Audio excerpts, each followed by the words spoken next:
Ha! Today we are taking a look at the new big closed terrarium to see how it's doing a month after it was made.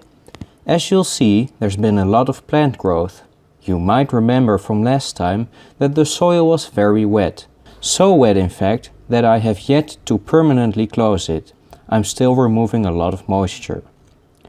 Repeatedly opening the jar has led me to the discovery that the snail likes to chill and poop in the lid of the jar, when it's not roaming around in the jar itself.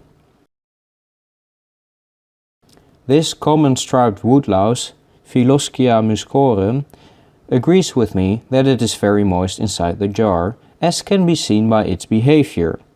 And no, I'm not talking about how it's staring very intensely at the little mystery object above it.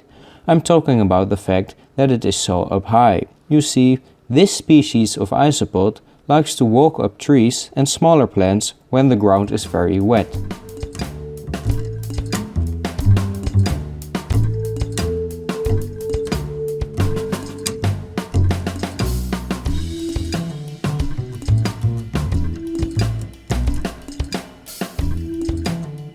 The Springtails are really enjoying this moist environment with lots of plant growth, as seen by the fact that they made a lot of babies.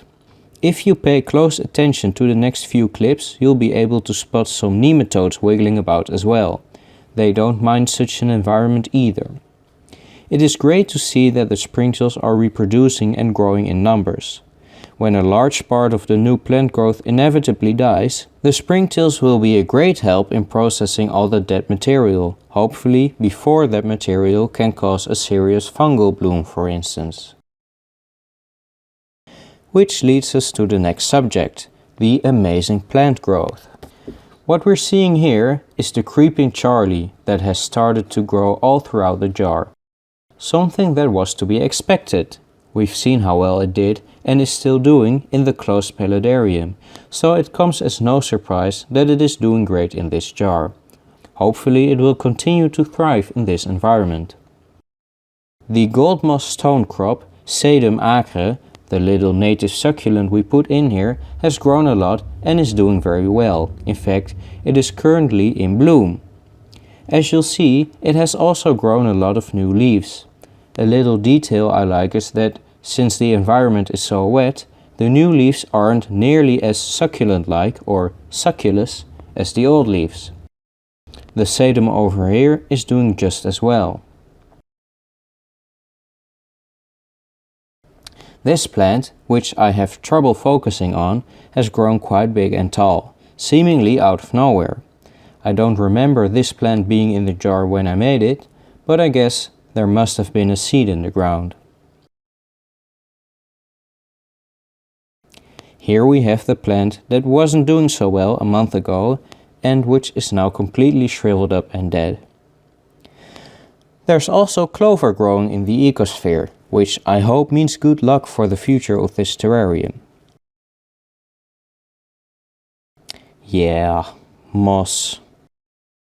The bit of moss I planted on top of this stick got bumped off by a fast-growing plant.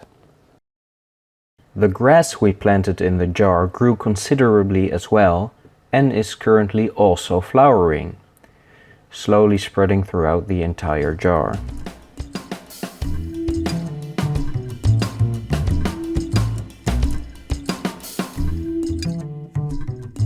If we take a look at the soil, we see that a lot of roots have started to grow in nicely, and quite a few young plants are starting to grow underground as well, right next to the glass where there is enough light. If we look down the side of the centerpiece, we can see lots of pretty fungi growing. Ain't that neat?